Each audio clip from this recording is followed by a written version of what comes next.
আমরা যখন ছোট্ট ছিলাম, ছোট্ট তোদের মতো, কাটতো সেদিন হেসে খেলে হাজার মজা হতো। তোমরা এখন মানো কিংবা নাই মানো, তখন ছিল গল্প ভূতের, রাজপুত্তুর, দস্যি দানব। তখন ছিলেন অবন ঠাকুর, ছিলেন সুকুমার, তাদের লেখায় বড় হবার আনন্দ অপার। গল্প পড়ে ডাইনি বুড়ি, রূপকথা আর আঁকতো ছবি নিজের মনে, ইচ্ছে যেমন যার। এখন তোদের গল্প মানে ছবিই দেখা বেশি, সঙ্গে কিছু দু চার কথা টিন টিন ভিনদেশি। রূপকথাটা পড়ল বাঁধা শক্তিমানের হাতে, পরীর ছবি আর ভাসে না শিশুর কল্পনাতে। সেসব গল্পে ভূত পেতনি দত্তি দানর ভিড় ছিল ঠিকই, কিন্তু তাতে বাস্তব বুদ্ধির কিচ্ছু ক্ষতি হয়নি কোনো। শিশুরই এক কণা, বরং তাতেই মুক্তি পেত শৈশব কল্পনা। গল্প ছিল চোর ডাকাতের, গল্প ছিল বাঘের, দুয়োরানির দুঃখ এবং সুয়োরানির রাগে।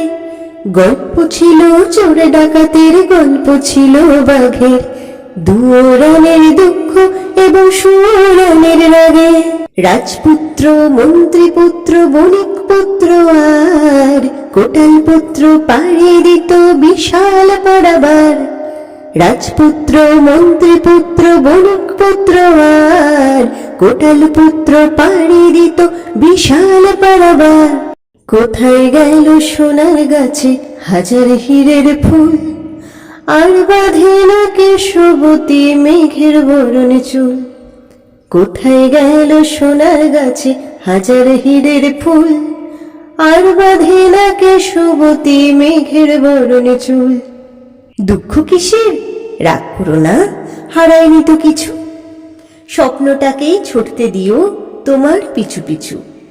ছেলেবেলার দিনগুলো হোক একটু রুটিন ছাড়া, দাও সরিয়ে মাথার থেকে হাজার কাজের তারা।